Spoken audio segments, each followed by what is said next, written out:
আমরা আজকে কুরবানি নিয়ে কিছু কথা শেয়ার করবার চেষ্টা করব ইনশাআল্লাহ।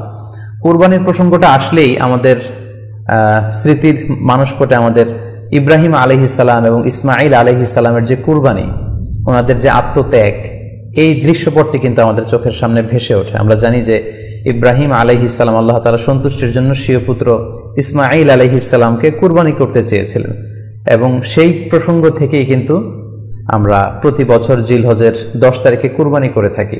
এবং এই দৃশ্যটি আল্লাহ তাআলার কাছে এতই ভালো লেগেছিল, এই আত্মত্যাগের দৃশ্যকে আল্লাহ তাআলা স্মরণীয় করে রাখবার জন্য কিয়ামত পর্যন্ত সব বিশ্বাসীদের জন্য এই জিলহজের একই টাইমে, জিলহজের 10 তারিখে কুরবানি করাটাকে আল্লাহ তাআলা আমাদের উপর অবধারিত করে দিয়েছেন। এই বিষয়টি সূরাতুস সাফফাতের 105 নম্বর আয়াতে আল্লাহ তাআলা এভাবে ইরশাদ করছেন, ফালাম্মা বালাগা মাআহু সা'য়া ক্বালা ইয়া বুনাইয়া ইন্নী আরা ফিল মানামি আন্নী আযবাহুক ফানজুর মাযা তারা। অর্থাৎ ইসমাঈল আলাইহিস সালাম যখন একটু বড় হলেন, বাবার সাথে হাঁটতে পারেন, দৌড়াদৌড়ি করতে পারেন, ঠিক তখন ইব্রাহিম আলাইহিস সালাম স্বপ্নে দেখলেন যে তিনি ইসমাঈল আলাইহিস সালামকে কুরবানি করছেন, এবং স্বপ্ন দেখেই তিনি সরাসরি ছেলের সাথে কনসালটেশনে গেলেন, পরামর্শ করলেন যে বাবা, আমি তো স্বপ্নে দেখেছি যে আমি তোমাকে কুরবানি করছি, ফানজুর মাযা তারা, what do you think about it, what's your opinion about it, তোমার মতামত কি সেটা তুমি আমাকে বলো। তখন সাইয়েদনা ইসমাঈল আলাইহিস সালাম অত্যন্ত সাহসিকতার সাথে বলিষ্ঠ একটি জবাব দিয়েছিলেন, সেটাও আল্লাহ তাআলা কোরআনে সরাসরি কোট করেছেন। তিনি বলেছিলেন, ক্বালা ইয়া আবাতি ফাআল মা তু'মার সাতাজিদুনি ইনশাআল্লাহু মিনাস সাবিরিন। অর্থাৎ, হে আমার সম্মানিত পিতা, আপনি যেমনটি স্বপ্নে দেখেছেন, আল্লাহ তাআলা আপনাকে যেমন আদেশ করেছে আপনি ঠিক তেমনটিই করুন, আপনি ভয় পাবেন না, ইনশাআল্লাহ আপনি আমাকে ধৈর্যশীলদের অন্তর্ভুক্ত পাবেন। একটু কি কল্পনা করা যায় যে সাইয়েদনা ইসমাঈল আলাইহিস সালাম ছোট্ট শিশু, তিনি যখন শুনলেন যে বাবা তাকে কুরবানি করবে, জবাই করবে, তার প্রত্যুত্তরে তিনি বলেছিলেন, বাবা, আমি ভয় পাচ্ছি না, আমি আপনাকে নিয়ে চিন্তিত, আপনি ভয় পাবেন না, বরং আপনি যা আদিষ্ট হয়েছেন আপনি তাই করেন। কারণ নবীরা যখন স্বপ্নে কিছু দেখে, সেটা সাধারণ মানুষের মতো স্বপ্ন নয়, সেটা ওহী, সেটা আল্লাহর পক্ষ থেকে আদেশ। তো আপনি আমাকে ধৈর্যশীল পাবেন, আপনি ভয় পাবেন না। সাইয়েদনা ইব্রাহিম আলাইহিস সালাম ইসমাঈল আলাইহিস সালামকে কুরবানি করতে শুরু করলেন, জবাই করতে শুরু করলেন। আল্লাহ তাআলার কাছে এই দৃশ্যটি এত ভালো লাগলো, আল্লাহ তাআলা সাইয়েদনা জিবরাইল আলাইহিস সালামকে দিয়ে জান্নাত থেকে একটি বকরি বা মেষ পাঠিয়ে দিলেন। সাইয়েদনা ইসমাঈল আলাইহিস সালামকে ছুরির নিচ থেকে সরিয়ে ফেলা হলো, আর সেখানে ইসমাঈল আলাইহিস সালামের পরিবর্তে একটি জান্নাত থেকে আনা বকরি বা ছাগলকে সেখানে কুরবানি করা হলো। আল্লাহ তাআলা বললেন, কদ সাদ্দাকতা রুইয়া, ইব্রাহিম, তুমি তো তোমার স্বপ্নকে সত্যায়ন করেছো, বাস্তবে রূপান্তরিত করেছো, তুমি তো এই কঠিন পরীক্ষায় সফলতার সাথে উত্তীর্ণ হয়েছ। সাইয়েদনা ইব্রাহিম আলাইহিস সালাম পরীক্ষায় উত্তীর্ণ হলেন, এবং বাপ বেটার এই দৃশ্যায়নটি আল্লাহ তাআলার কাছে এত ভালো লেগেছে, আরশের উপর থেকে আল্লাহ তাআলা এত পছন্দ করেছেন ওনাদের স্যাক্রিফাইসকে, কুরবানিকে, কিয়ামত পর্যন্ত আমরাও যাতে কুরবানি করি, আল্লাহ তাআলা আমাদের জন্য এটাকে অবধারিত করে দিয়েছেন। সম্মানিত, শুধু এখানে আমাদের জন্য সবচেয়ে বড় যে শিক্ষণীয় বিষয়, সেটি হচ্ছে সাইয়েদনা ইব্রাহিম আলাইহিস সালামের ঔরসে যখন ইসমাঈল আলাইহিস সালাম আসে, তখন তাফসীর এসেছে ইব্রাহিম আলাইহিস সালামের বয়স ছিল 86 বছর। Could you imagine that? 86 বছর বয়সে যখন একটা সন্তান আল্লাহ তাআলা ওনাকে দান করলেন, আল্লাহ তাআলা বললেন যে সেই সন্তানকে তুমি জবাই করো। আমরা অনেক দম্পতির কথা জানি, তাদের সন্তান হয় না, 15 বছর, 20 বছর, 25 বছর পর অনেক সময় তাদের সন্তান হয়। সেই সন্তানটাকে তারা কত পছন্দ করে, সেই বাচ্চাটাকে তারা কত আদর করে। তো 86 বছর বয়সে আল্লাহ তাআলা ইসমাঈল আলাইহিস সালামকে দান করেছিলেন। এই আদরের সন্তানটাকে আল্লাহ তাআলা বলেন, তুমি কুরবানি করো। কারণ এই বয়স্ক অবস্থায় যখন ইব্রাহিম আলাইহিস সালাম ইসমাঈল আলাইহিস সালামকে পেয়েছিলেন, তখন তিনি হৃদয়টাকে উজাড় করে দিয়ে নিজের ছেলেটাকে ভালোবাসতে শুরু করলেন, এবং হৃদয়ের ভালোবাসার জায়গাটার মধ্যে যে সিংহাসন, সেই সিংহাসনে তিনি ইসমাঈলকে বসিয়েছিলেন।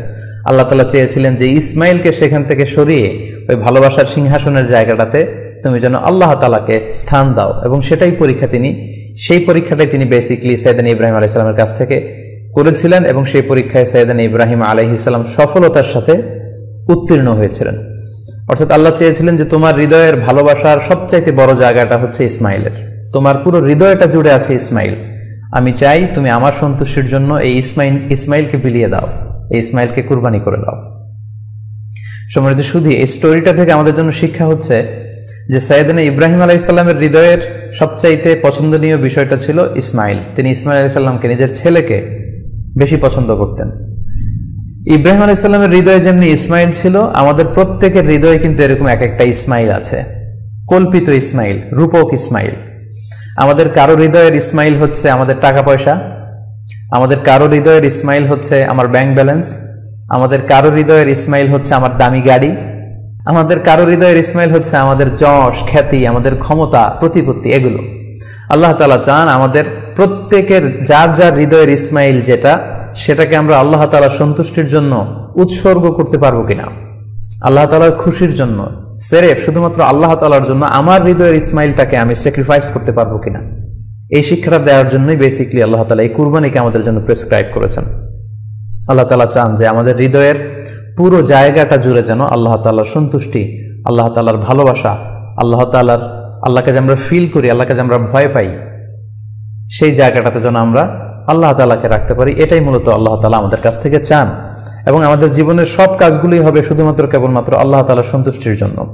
এজন্য বিশ্বনবী সাল্লাল্লাহু আলাইহি ওয়াসাল্লামকে কিন্তু আল্লাহ রাব্বুল আলামিন শিখিয়ে দিয়েছেন যে কুল ইন্না সলাতি ওয়া নুসুকি ওয়া মাহইয়ায়া ওয়া মামাতি লিল্লাহি রাব্বিল আলামিন। হে নবী, আপনি বলুন যে আমার নামাজ, আমার কুরবানি, আমার জীবন, আমার মরণ সবটাই তো আল্লাহর জন্য।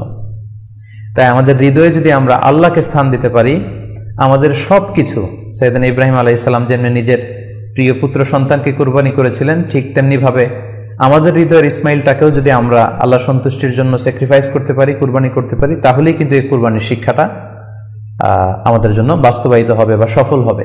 এবং এই শিক্ষাটা দেওয়ার জন্য আল্লাহ তাআলা এই কুরবানির বিধানকে আমাদের জন্য জারি করেছেন যে আমাদের হৃদয়ে শুধু আল্লাহ তাআলার ভয় থাকবে। এবং এই যে আমরা কুরবানি করবো, কুরবানির রক্ত, গোশত, চামড়া কোনোটাই কিন্তু আল্লাহ তাআলার কাছে পৌঁছে না, পৌঁছে হচ্ছে আমাদের হৃদয়ের ভয়, তাকওয়াটা আল্লাহ তাআলার কাছে পৌঁছে। সূরাতুল হজ্জের 37 নম্বর আয়াতে আল্লাহ বলছেন, লা ইয়ানালাল্লাহা লুহুমুহা ওয়ালা দিমাউহা ওয়ালাকি ইয়ানালুহুত তাকওয়া মিনকুম। এই কুরবানির রক্ত, কুরবানির গোশত, এগুলো তো আল্লাহর কাছে পৌঁছে না, আল্লাহর কাছে পৌঁছে হচ্ছে তোমাদের তাকওয়া। আমরা কতটা ইখলাসের সাথে, কতটা আন্তরিকতার সাথে, কতটা আনুগত্যের সাথে আমাদের সম্পদ, আমাদের নিজেদেরকে আমরা আল্লাহর কাছে সোপর্দ করতে পেরেছি, আমরা কতটা আল্লাহর সমর্পিত বান্দা হতে পেরেছি, এটাই হচ্ছে এই কুরবানির শিক্ষা, যেটা সাইয়েদনা ইব্রাহিম আলাইহিস সালাম গোটা বিশ্ববাসীর জন্য নিদর্শন এই ঘটনার মধ্য দিয়ে কিন্তু আমাদের জন্য রেখে গিয়েছেন। তাই আমরা এই কুরবানির মধ্য দিয়ে এটা যেন ফিল করি যে আমাদের সবটুকু আমরা আল্লাহর জন্য বিলিয়ে দিতে প্রস্তুত আছি। সম্মানিত, শুধু এই কুরবানির দিনে ইয়ামুন নাহারে বা 10 জিলহজে আমরা যে কুরবানি উদযাপন করবো, ঈদুল আজহা উদযাপন করব, এই দিনের সবচাইতে প্রিয় আমল হচ্ছে আল্লাহ তাআলার কাছে পশু জবাই করে, যেটা আমরা বলেছি ইব্রাহিম আলাইহিস সালামের সেই ঘটনার, সেই দৃশ্যায়নের পুনরাবৃত্তি আল্লাহ তাআলা সেটা দেখতে চান। আমরা পশু জবাই করে রক্ত প্রবাহিত করে দেয়, এটা আল্লাহ তাআলার কাছে খুবই পছন্দনীয়। সুনানে তিরমিজিতে এসেছে, আয়েশা রাদিয়াল্লাহু তাআলা আনহা থেকে বর্ণিত, তিনি বলেন, আন্না রাসূলুল্লাহ সাল্লাল্লাহু আলাইহি ওয়াসাল্লাম ক্বাল, আল্লাহ রাসূল সাল্লাল্লাহু আলাইহি ওয়াসাল্লাম বলেছেন, মা আমিলা আদামিয়ুন মিন আমালিন ইয়াউমান নাহার আহাব্বা ইলাল্লাহি মিন ইহরাকিদ দাম। অর্থাৎ ইয়াউমুন নাহারে 10 জিলহজে পশু কুরবানি দিয়ে সে পশুর রক্ত প্রবাহিত করে দেওয়ার চেয়ে শ্রেষ্ঠ কোনো আমল আর আল্লাহর কাছে হতে পারে না, এর চেয়ে কোনো প্রিয় আমল আল্লাহর কাছে নেই। তার মানে কুরবানির দিনে সবচাইতে প্রিয় আমল, আল্লাহর কাছে পছন্দনীয় আমল হচ্ছে কুরবানি করা। তাই আমাদের যাদের সাধ্য আছে আমরা যেন বেশি বেশি কুরবানি করি। সম্মানিত, শুধু আমরা জানি যে এই কুরবানিকে আল্লাহ তাআলা আমাদের উপর আবশ্যক করেছেন। কুরবানির হুকুম সম্পর্কে যদি বলি তাহলে বলবো যে এটা ওয়াজিব হানাফি স্কুল অফ থট অনুযায়ী, কিন্তু অন্যান্য মাযহাবে এটাকে সুন্নাতে মুআক্কাদা বলা হয়েছে। মেজরিটি স্কলাররা, জুমহুরুল ফুকাহা, ইমাম শাফিঈ, আহমদ এবং ইমাম মালিকদের মতে, তাদের মতে এটা হচ্ছে সুন্নাতে মুআক্কাদা। কিন্তু হানাফি মাযহাবে এই কুরবানি করা হচ্ছে ওয়াজিব। যেহেতু আমরা আমাদের বাংলাদেশে বেশিরভাগই হচ্ছে হানাফি মাযহাবের অনুসারী, সো এটা কিন্তু আমাদের জন্য অবধারিত। যাদেরকে আল্লাহ তাআলা সম্পদ দিয়েছেন, টাকা পয়সার মালিক বানিয়েছেন, স্বাবলম্বী করেছেন, আমাদের প্রত্যেকের উপর কিন্তু এই কুরবানি করাটা ওয়াজিব। যেহেতু কুরবানি একেবারে আমাদের সন্নিকটে, সো এই কুরবানি নিয়ে আমাদের মধ্যে অনেক ধরনের প্রশ্ন রয়েছে। খুব বেশি যে প্রশ্নটি করা হয়েছে সেটি হচ্ছে জানতে চাওয়া হয়েছে 7 ভাগে কুরবানি করা যাবে কিনা। এই ধরনের প্রশ্ন কিন্তু আমরা আগে শুনতাম না। রিসেন্টলি কিছু কিছু স্কলারদের আলোচনা বা এতে করে লোকজন হয়তো বিভ্রান্তিতে ভোগেন কিংবা একটা ধোঁয়াশা তৈরি হয়, ফলে এই প্রশ্নটি করা হচ্ছে। আমরা আবহমান কাল থেকে আমাদের প্রিয় মাতৃভূমি বাংলাদেশে হয়তো ছাগল কুরবানি দিয়েছি অথবা গরু কুরবানি দিয়েছি সর্বোচ্চ 7 ভাগে। সো এটা আমাদের সবার কাছে জানা ছিল এ নিয়ে আগে সংশয় ছিল না, ইদানিংকালে অনেকের মধ্যে এই বিষয়ে সংশয় জেগেছে। কেউ কেউ বলে থাকেন যে ভাগে যদি কুরবানি দেওয়া হয় 7 জনে মিলে, গরুতে বা মহিষে বা উটে, এই ভাগে কুরবানি হবে না, এটা অনেকে বলে থাকেন। এই কথাটি আসলে ঠিক নয়। আপনি যদি ভাগে কুরবানি দিতে চান এটি জায়েজ আছে, এবং একটি উটে বা মহিষে বা গরুতে আপনি সর্বোচ্চ 7টি ভাগে কুরবানি দিতে পারবেন ইনশাআল্লাহ।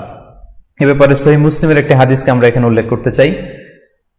সাইয়েদনা জাবের রাদিয়াল্লাহু তাআলা আনহু থেকে বর্ণিত, তিনি বলেন, ক্বালা হাজাজনা মা রাসূলিল্লাহি সাল্লাল্লাহু আলাইহি ওয়াসাল্লাম, আমরা আল্লাহ রাসূল সাল্লাল্লাহু আলাইহি ওয়াসাল্লামের সাথে হজ করেছি। ফানাহারনাল বাঈরা আন সাবআ, সেখানে আমরা উট কুরবানি দিয়েছি 7 জনের পক্ষ থেকে। ওয়াল বাকারাতা আন সাবআ, আর আমরা সেখানে গরু কুরবানি দিয়েছি 7 জনের পক্ষ থেকে। খুব সুস্পষ্ট, একটি উটে ওনারা 7 জন অংশগ্রহণ করতেন, একটি গরুতে 7 জন অংশগ্রহণ করতেন।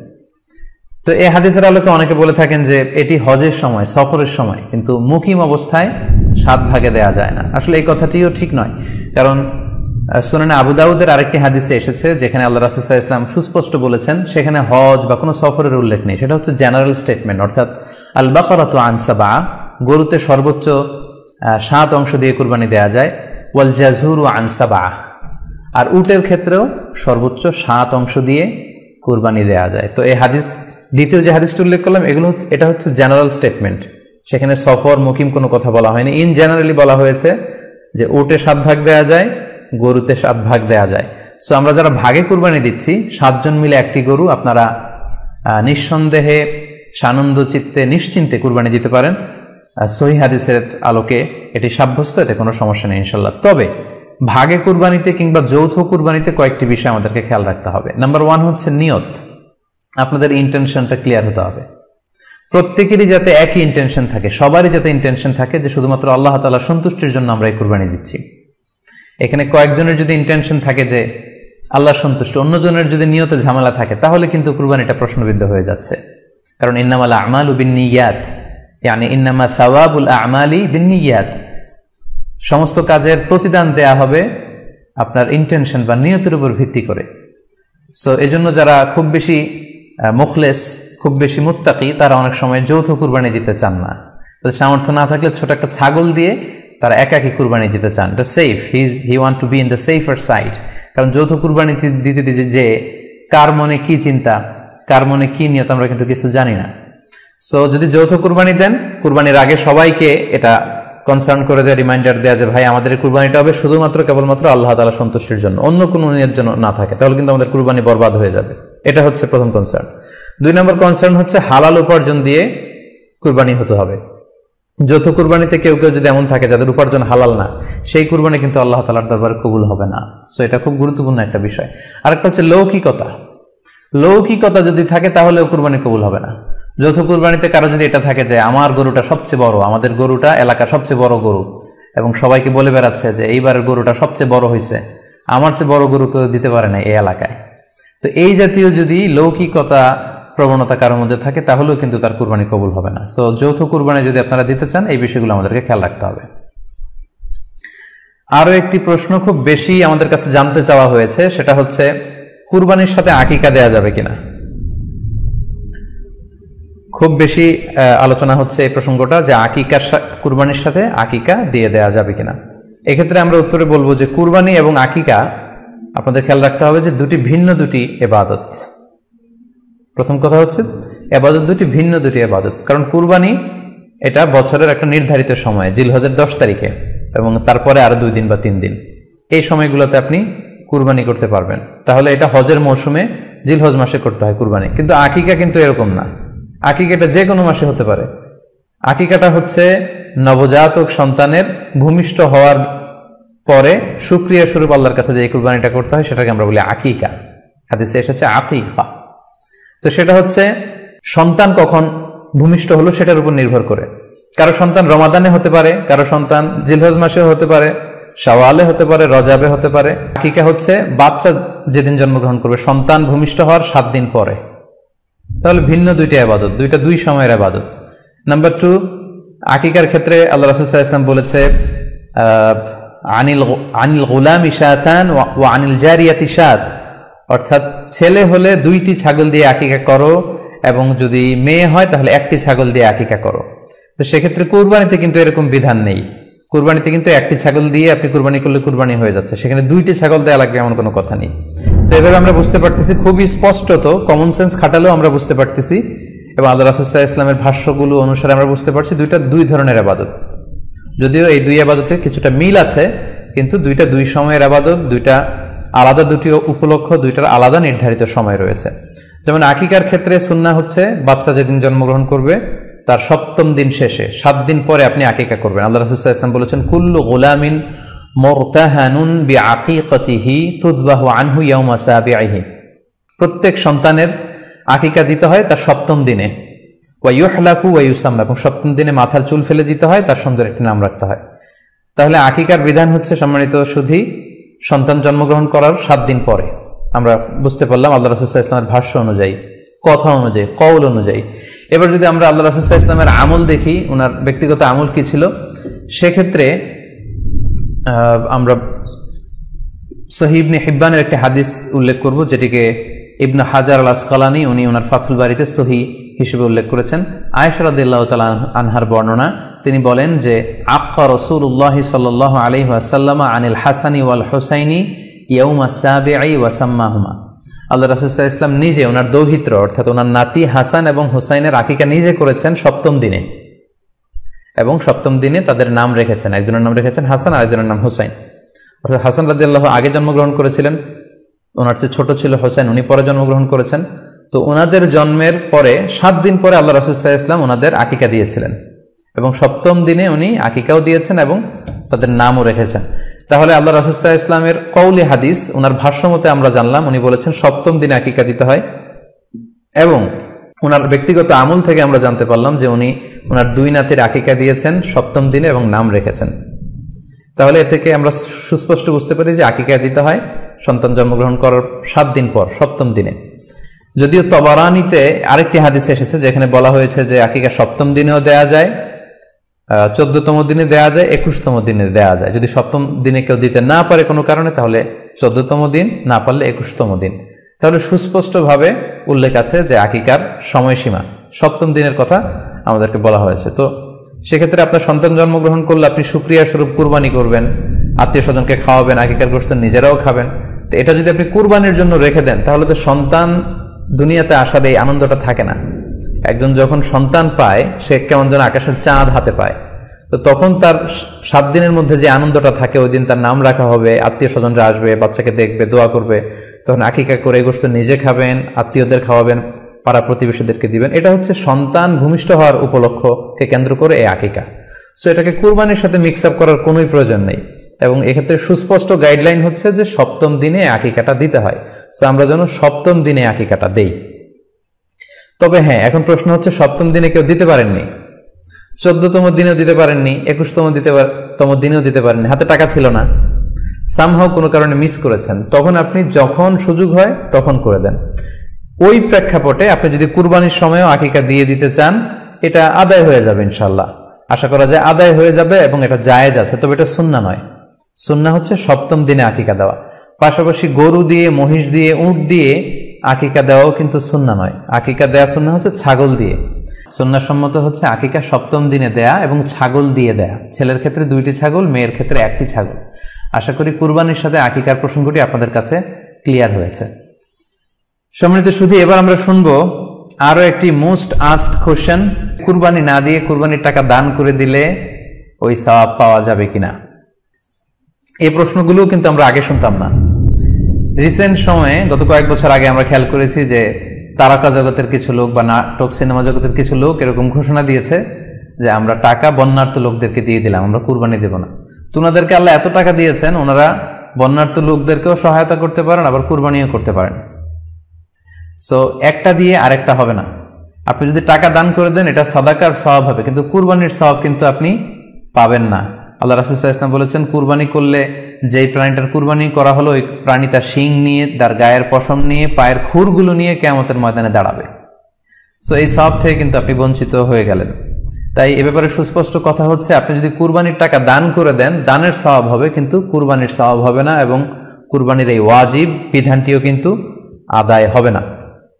আপনার উদ্দেশ্য ভালো, কিন্তু আপনার পদ্ধতিতে সমস্যা। আপনার উদ্দেশ্য হচ্ছে যে বন্যা দুর্গত মানুষ সাতক্ষীরাতে বা আশেপাশের জেলাগুলোতে বন্যায় মানুষ না খেয়ে মারা যাচ্ছে, আমি টাকাগুলো দান করে দেই, তাহলে বেশি তারা উপকৃত হবে। আমি বলবো যে আপনার যদি সামর্থ্য থাকে সেক্ষেত্রে আপনি বন্যার্ত লোকদেরকে দানও করেন, পাশাপাশি কুরবানিও করেন, দুই জিনিস। অথবা আপনি যদি শুধু কুরবানি করতে চান সেটাও আপনি করতে পারেন, আপনি কুরবানি করবেন, এতে করে কিন্তু আপনি যে দান করতে চান আপনার এই পারপাসটাও কিন্তু সার্ভ হবে। কিন্তু কুরবানির টাকা দান করে দিলে কখনো কুরবানি আদায় হবে না।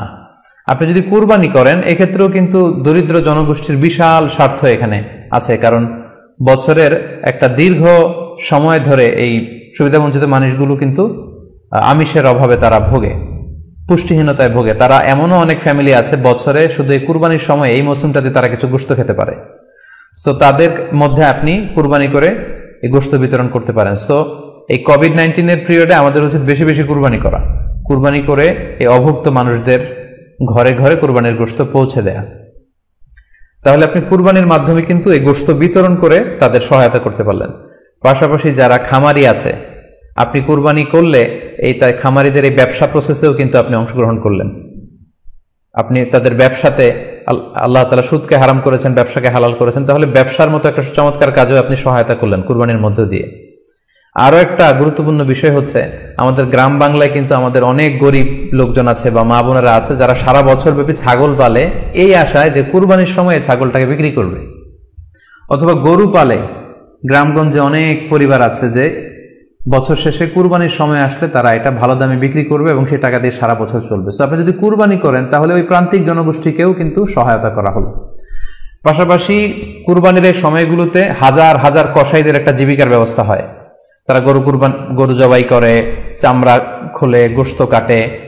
তো এই কুরবানির দিনগুলোতে কিন্তু হাজার হাজার কসাইদের হালাল জীবিকার একটা ব্যবস্থা হয়। কসাইরা কিন্তু কোটিপতি হয় না। সো আপনি এই কুরবানির প্রসেসটাকে যদি আরো বেশি প্রমোট করেন তাহলে এই কসাইদেরও কিন্তু একটা রিজিকের ব্যবস্থা হচ্ছে। আরো ইন্টারেস্টিংলি, কুরবানির যে চামড়া, পশুর যে চামড়া, এই চামড়াগুলো কিন্তু ইয়াতিমের হক, গরিবদের হক।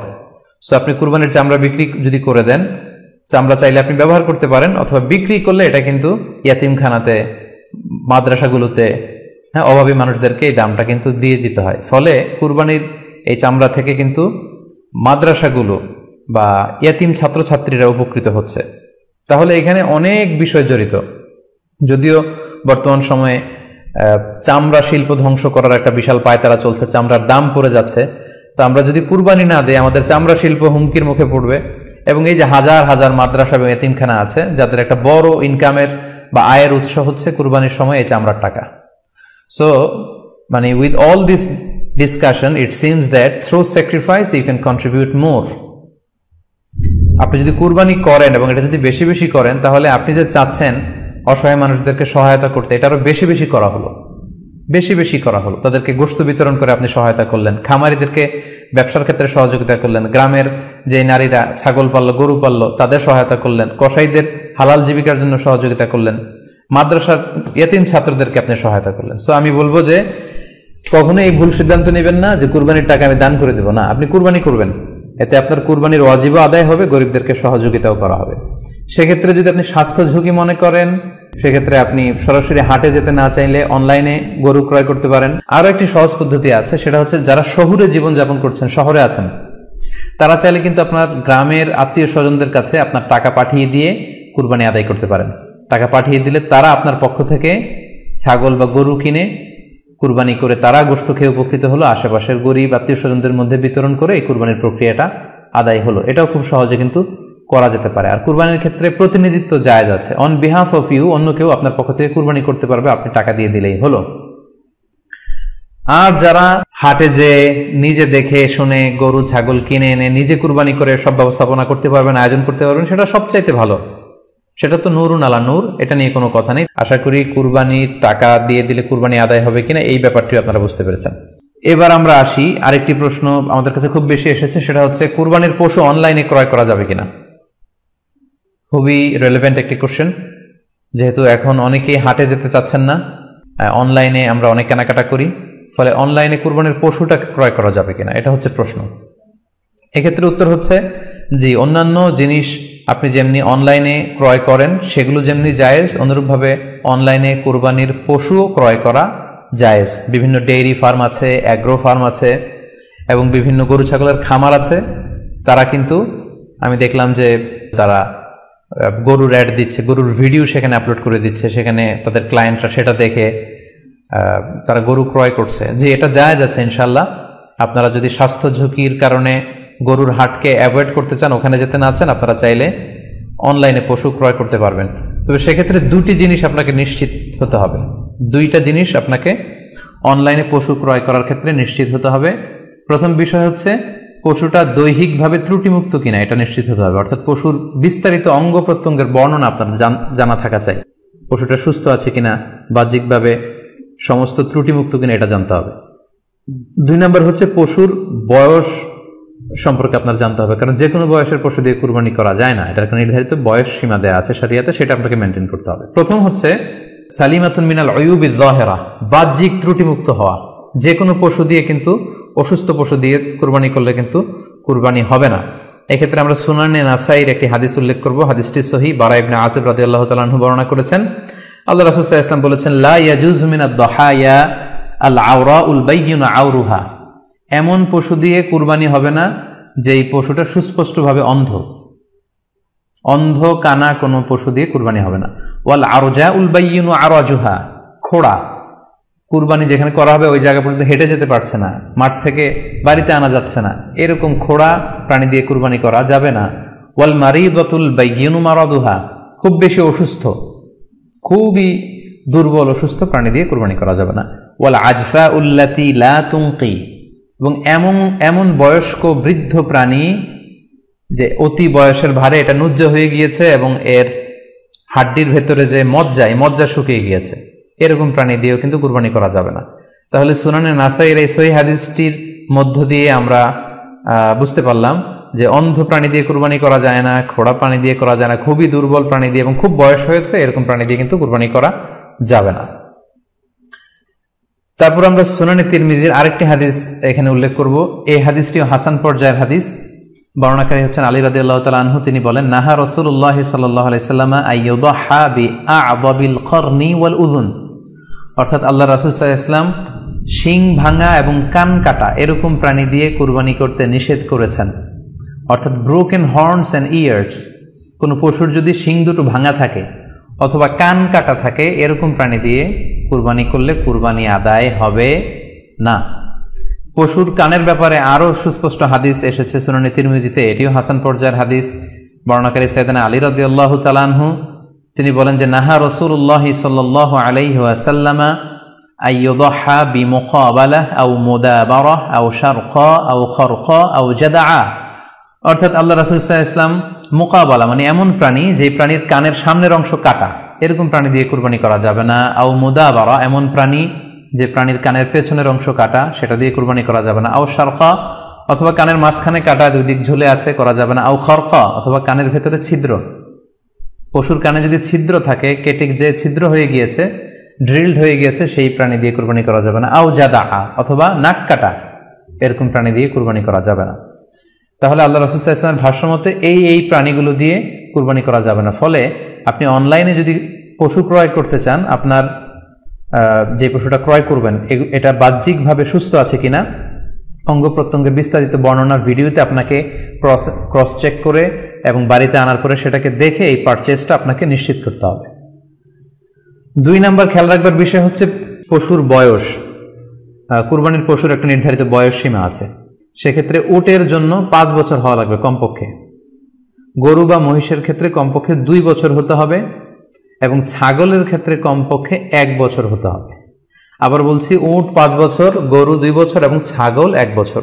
তবে মেষ বা ভেড়া, দুম্বা এগুলো যদি 6 মাসের হয়, দেখতে যদি মোটা সোটা হয়, 1 বছরের মতো মনে হয়, তাহলে সেগুলো দিয়েও কুরবানি করা যাবে। সেক্ষেত্রে পশুর যে দাঁত আছে, নিচের পাটের যে পশুর দাঁত, এই দাঁতগুলোর পাশে 2টা ধারালো দাঁত থাকে, এগুলো উঠেছে কিনা এগুলো দেখে দেখে আপনারা পশুর বয়সকে নির্ণয় করতে পারবেন। তাহলে অনলাইনে ক্রয়ের ক্ষেত্রে আমাদের উত্তর হচ্ছে যে অনলাইনে আপনি পশু ক্রয় করতে পারবেন।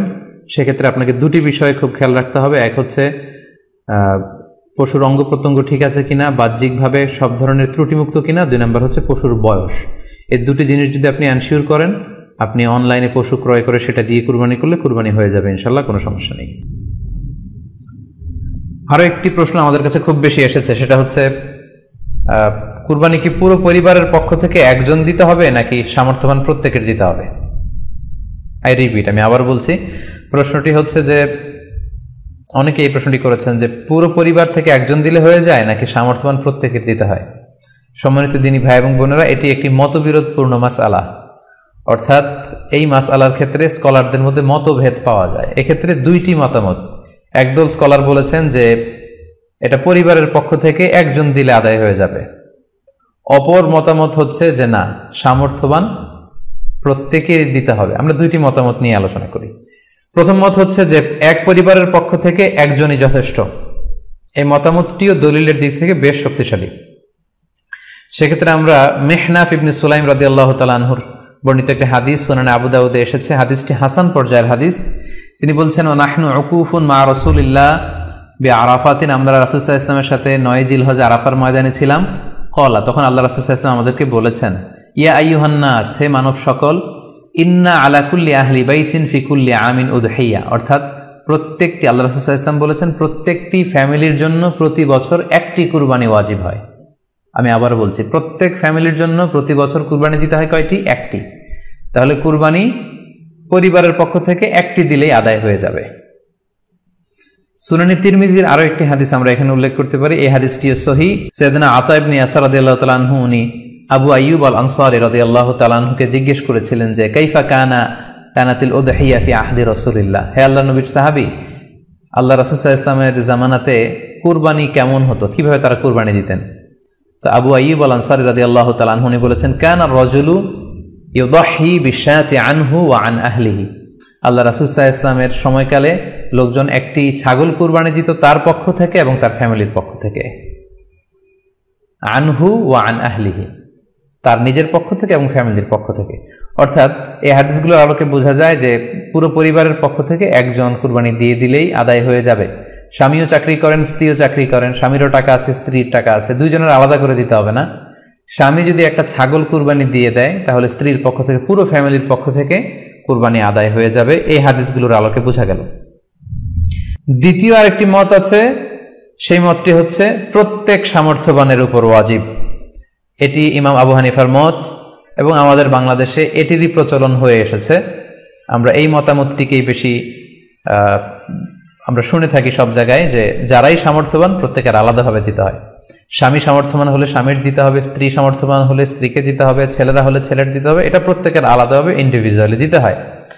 এবং সেক্ষেত্রে ওনারা দলিল দিচ্ছেন সুনান ইবনে মাজার একটি হাদিস, হাদিসটি সহিহ, যেখানে আল্লাহ রাসূল সাল্লাল্লাহু আলাইহি ওয়াসাল্লাম বলেছেন, মান কানা লাহু সাআহ, যার সামর্থ্য আছে কিন্তু ওয়ালাম ইউদাহি, সামর্থ্য থাকার পরেও সে কুরবানি দেয় না, ফালা ইয়াকরাবান্না মুসাল্লানা, সেজন্য ঈদুল আজহার দিন আমার ঈদগাহে না আসে নামাজ পড়তে।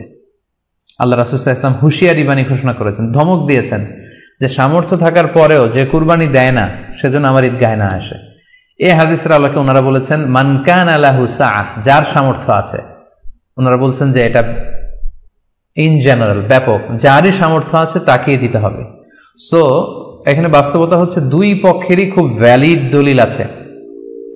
আর কোনো মাসালার ক্ষেত্রে যখন মতবিরোধ থাকে, দুই পক্ষেরই দলিল থাকে, সেক্ষেত্রে বাড়াবাড়ি করাটা অনুচিত। বরং এটা হচ্ছে ইসলামের সৌন্দর্য, এখানে প্রশস্ততা রয়েছে। সো যারা মনে করে যে ফ্যামিলির পক্ষ থেকে একজন কুরবানি দিলেই আদায় হয়ে যাবে, তাদেরও দলিল আছে, তাদেরকে সেটা করতে দেওয়া উচিত। তবে আমরা এটাকেই সাজেস্ট করি যে প্রত্যেক সামর্থ্যবানের উপর কুরবানি দেওয়া উচিত। এতে করে যিনি কুরবানি দিবেন উনি সওয়াব পেয়ে উপকৃত হলেন, আবার উনি কুরবানি দেওয়ার কারণে গোশত বিতরণ করলেন, ফলে গরিবরা উপকৃত হলো। সো সামর্থ্যবান প্রত্যেকেরই উচিত বেশি বেশি কুরবানি দেয়া। আশা করি এই মাসালাটাও আপনারা বুঝতে পেরেছেন। এ পর্যায়ে আমরা অল্প কয়েকটি রিমাইন্ডার আপনাদের সাথে শেয়ার করে আজকের আলোচনাটুকু আমরা এখানেই জবনিকা টানবো, এখানে আমরা আলোচনাটি শেষ করবো ইনশাআল্লাহ। প্রথম যে রিমাইন্ডারটি আপনাদের সাথে আমি শেয়ার করতে চাই সেটি হচ্ছে, সম্মানিত সুধী, আমরা অনেকেই বাজার থেকে পশু আনার সময় বা কুরবানি করার সময় পশুর সাথে অনেক বেশি অমানবিক আচরণ করি। এতে করে কিন্তু আপনার কুরবানিটা, পুরো কুরবানির প্রক্রিয়াটাই প্রশ্নবিদ্ধ হয়ে যেতে পারে। তাই আজকের লাইভের মধ্য দিয়ে যারাই আপনারা যুক্ত হয়েছেন, আমি সবাইকে বলছি আমরা যাতে পশুর সাথে মানবিক আচরণ করি। কুরবানির পশুর সাথে এমন কোনো আচরণ যাতে না করি যাতে ওর কষ্ট না হয়, আমরা যেন এটা খেয়াল রাখি। বিশেষ করে জবাই করার আগে পশুকে ভালোভাবে রশি দিয়ে বেঁধে নেয়া এবং ছুরিটা যেই ছুরি দিয়ে জবাই করা হবে সেটা খুব ধারালো থাকা। আল্লাহ রাসূল সাল্লাল্লাহু আলাইহি ওয়াসাল্লাম কিন্তু এই দিক নির্দেশনা আমাদেরকে দিয়েছেন। সুবহানাল্লাহ, ইসলাম যে কতটা চেক অ্যান্ড ব্যালেন্স, কতটা ভারসাম্যপূর্ণ জীবন বিধান। আল্লাহ রাসূল সাল্লাল্লাহু আলাইহি ওয়াসাল্লাম সহিহ মুসলিমের বর্ণনায় তিনি বলছেন, ইযা যাবাহতুম ফাআহসিনু যিবহা, তোমরা যখন জবাই করবে সেখানেও তোমরা ইহসান করো। কেননা আল্লাহ তাআলা সব জায়গায় ইহসানকে অবধারিত করেছেন। আমরা জীবনে যাই করব না কেন সেটা ইহসানের সাথে করতে হবে। তো পশুটাকে কিন্তু আমি জবাই করব, স্লটার করব, আল্লাহ রাসূল সাল্লাল্লাহু আলাইহি ওয়াসাল্লাম বললেন যখন স্লটার করবে, জবাই করবে, তখনও সেটার প্রতি ইহসান করে তোমরা জবাই করো। ওয়া ইযা যাবাহতুম ফাআহসিনু যিবহা, সেক্ষেত্রেও তোমরা সফট হার্টেড হও, সেটাকে ইহসানের সাথে জবাই করো। কিভাবে ইহসানের সাথে জবাই করবে? ওয়ালিয়ুহিদ্দা আহাদুকুম শাফরাতাহু ওয়ালিয়ুরিহ যাবিহাতাহু, তোমরা তোমাদের ছুরিটা খুব বেশি করে ধারালো করে নাও, যাতে করে খুব স্মুথলি স্লটারিংটা হয়ে যায়, খুব স্মুথলি কুরবানিটা তাড়াতাড়ি হয়ে যায়, যাতে প্রাণীটার কষ্ট না হয়। আমরা প্রায়ই আমাদের বেখেয়ালে বা অবহেলাবশত কুরবানির পশু ট্রাক থেকে নামানো, হাট থেকে নিয়ে আসা, এমনভাবে আমরা কুরবানির পশুর সাথে ট্রিট করি, এতে করে কিন্তু অনেক অমানবিক আচরণ আমাদের দ্বারা প্রকাশ পেয়ে যায়। সো আমরা যদিও এটাকে জবাই করব, আমরা যেন ইহসানের সাথে জবাই করি, এই বিষয়টা যেন আমরা খেয়াল রাখি। এটা হচ্ছে প্রথম রিমাইন্ডার। দ্বিতীয় রিমাইন্ডার হচ্ছে, আমাদের দেশে প্রায় এটা ঘটে, জবাই করার পরে অনেক কসাইরা তাড়াতাড়ি এই পশুটার দেহ থেকে প্রাণ বের হয়ে যাওয়ার জন্য ছোট ছুরি দিয়ে জবাই করা প্রাণীটার গলার মধ্যে খোঁচা মারতে থাকে, গলায় বারবার খোঁচা মারতে থাকে। এটা কিন্তু ঠিক না। স্পাইনাল কর্ডে যদি আপনি জবাই করার পরে বারবার খোঁচা মারেন, তাহলে কিন্তু এই প্রাণীটার অপমৃত্যু হতে পারে, অর্থাৎ এটা স্বাভাবিক কোনো মৃত্যু নয়। স্বাভাবিক মৃত্যু হচ্ছে জবাই করে দেয়া, এবং ইসলাম এটাকে আমাদের জন্য বৈধ করেছেন। আমরা জানি যে পাশ্চাত্যে গরুর মাথায় বুলেট মারা হয়, অথবা ইলেকট্রিক্যাল শক দিয়ে ওটাকে হত্যা করা হয়, অথবা ভারী কোনো লোহার হাতুড়ি দিয়ে গরুর মাথায় আঘাত করে সেটাকে মারা হয়। কিন্তু ইসলাম এগুলোকে নিষেধ করেছে। ইসলামের বিধান হচ্ছে স্লটারিং করা, আপনি জবাই করে দিবেন। সেক্ষেত্রে আমার মনে হয় 10 থেকে 15 মিনিট যদি আমরা একটু ওয়েট করি, গরুর দেহ থেকে সবগুলো রক্ত কিন্তু বের হয়ে যাবে, ফলে এটার গোশতটা উপাদেয় হবে আমাদের জন্য। কিন্তু আমরা যদি তাড়াহুড়ো করে, বিশেষ করে অনেক কসাই ভাইরা রুহটা যাতে তাড়াতাড়ি বের হয়ে যায়, প্রাণটা যাতে তাড়াতাড়ি বের হয়ে যায়, জবাইয়ের পরে আবার ছোট ছুরি দিয়ে স্পাইনাল কর্ডে খোঁচা মারতে থাকে, এটা কিন্তু ঠিক না। এতে করে যেটা হয়, এটা স্বাভাবিক মৃত্যু হয় না, বরং অপমৃত্যু হয়ে থাকে। আমরা যখন কুরবানি করি তখন প্রাণীটার শ্বাসনালী এবং কণ্ঠনালী কেটে যায়, এবং তারপরে রক্তনালী, যেটাকে ইংরেজিতে বলে জুগুলার ভেইন, এই জুগুলার ভেইনটা যখন কেটে যায় তখন কিন্তু প্রাণীটা আর ব্যথা পায় না।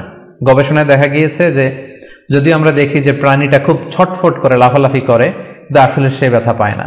জুগুলার ভেইন যখন কেটে ফেলে তখন ব্রেইন তাকে স্পাইনাল কর্ডের মাধ্যমে হার্টে সিগন্যাল দেয় আরো বেশি পাম্প করার জন্য, আরো বেশি রক্ত পাঠানোর জন্য। ফলে দেহের সবগুলো রক্ত গলার ওই কাটা জায়গা দিয়ে কিন্তু বের হয়ে যায়। কিন্তু ওই মুহূর্তে আপনি যখন ছোট ছুরি নিয়ে এটার স্পাইনাল কর্ডে খোঁচাখুচি করতে শুরু করেন, তখন কিন্তু এটার অপমৃত্যু ঘটে, এটার স্ট্রোক হতে পারে, এটা হার্ট অ্যাটাক করে মারা যেতে পারে। তাহলে সেটা কিন্তু স্বাভাবিকভাবে জবাইয়ের মধ্যে দিয়ে মৃত্যুবরণ করলো না, বরং হার্ট অ্যাটাক করে বা স্ট্রোক করে সেটা মারা গেল। তখন কিন্তু আপনার কুরবানিটা প্রশ্নবিদ্ধ হয়ে যেতে পারে। তো এই জন্য আমি সকলের কাছে অনুরোধ করব, আপনারা তাড়াহুড়ো না করে 10 থেকে 15 মিনিট একটু ওয়েট করেন জবাইয়ের পরে, এটাকে স্বাভাবিকভাবে, ন্যাচারালি, প্রাকৃতিকভাবে এটা রুহটা বের হতে দিন। তা না হলে আমাদের কুরবানি কিন্তু প্রশ্নবিদ্ধ হয়ে যেতে পারে। 3 নম্বর রিমাইন্ডার হচ্ছে, আমাদের বাংলাদেশের অনেক জেলায় আমরা হিন্দু মুসলমান একসাথে থাকি। আমার কাছে নিউজ এসেছে যে অনেক জায়গায় অনেকে হিন্দুদের মন্দিরের সামনে কুরবানির গরু জবাই করে। এটা ঠিক না, কারণ আমরা জানি যে ওরা এই গরুর পূজা করে থাকে। সো আমরা এমন কিছু করব না যেটা ওদেরকে খুব বেশি কষ্ট দিবে। সো অনেকে শুনেছি যে উস্কানিমূলক ভাবে তারা একটু দেখিয়ে দিতে চায় বা তাদের উপর প্রতিশোধ নিতে চায়, এরকম করে অনেক সময় হিন্দুদের বিভিন্ন গ্রামে মন্দিরের সামনে এই কুরবানির ব্যবস্থাপনা করা হয়। আমি বলবো যে আমরা এটা যাতে না করি। আমরা হিন্দুদের যে উপাসনালয় আছে, আমাদের হিন্দু ভাইদের উপাসনালয়গুলোকে স্কিপ করে এমন জায়গায় কুরবানি করব যাতে করে তাদের এই দৃশ্য দেখা না লাগে, এবং তাদের ইবাদতগাহের সামনেও যাতে আমাদের এরকম পরিস্থিতি তৈরি করতে না হয়। আমরা যাতে সাম্প্রদায়িক সম্প্রীতি আমাদের ইবাদতের মধ্য দিয়ে বজায় রাখতে পারি, এবং কোন ধরনের উস্কানিমূলক কর্মকাণ্ডে যেন আমরা কখনোই যুক্ত না হই। 4 নাম্বার এবং সবচাইতে গুরুত্বপূর্ণ পয়েন্ট হচ্ছে, জি খেয়াল করে শুনুন, আপনাকে বলছি, 4 নম্বর পয়েন্ট হচ্ছে যে জবাইয়ের স্থান এবং বর্জ্য কুরবানির পরে এটাকে নিজ দায়িত্বে পরিচ্ছন্ন করুন। আই রিপিট, আমি আবার বলছি, যেখানে আপনি কুরবানি করলেন সেটাকে এবং এই যে বর্জ্য ময়লা এটা নিজ দায়িত্বে আপনি ক্লিন করুন।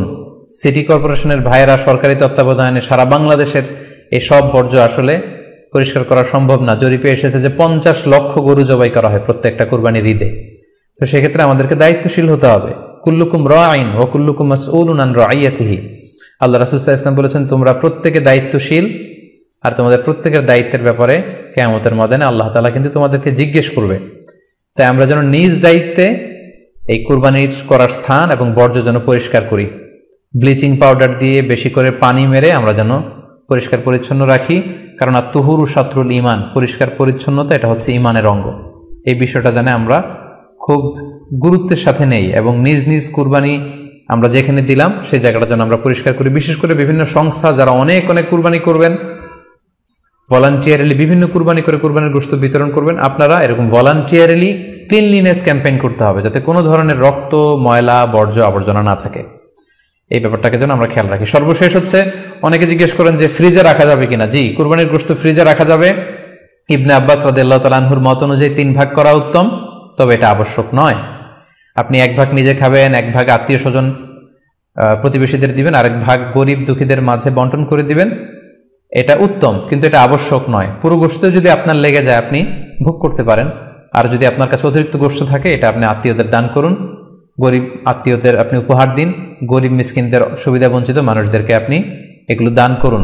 কারণ সূরাতুল হজ্জের 28 নম্বর আয়াতে আল্লাহ তাআলা বলেছেন, ফাকুলু মিনহা ওয়া আত'ইমুল বাঈসাল ফাকির, তোমরা কুরবানির এই গোশত নিজেরাও খাও এবং অভাবী লোকদেরকে দাও। এবং সহিহ বুখারীতে আল্লাহ রাসূল সাল্লাল্লাহু আলাইহি ওয়াসাল্লামের একটি বর্ণনা, আল্লাহ রাসূল সাল্লাল্লাহু আলাইহি ওয়াসাল্লাম বলেছেন, কুলু ওয়া আত'ইমু ওয়াদাখিরু, অর্থাৎ কুরবানির গোশত তোমরা খাও, ওয়া আত'ইমু মানে অন্যদের খাওয়াও, ওয়াদাখিরু এবং তোমরা এটাকে প্রিজার্ভ করে রাখো বা জমা করেও রাখতে পারো। অর্থাৎ আপনি চাইলে ফ্রিজে রাখতে পারবেন, আপনি পরবর্তীতে খেতে চাচ্ছেন আপনি রাখতে পারবেন ইনশাআল্লাহ।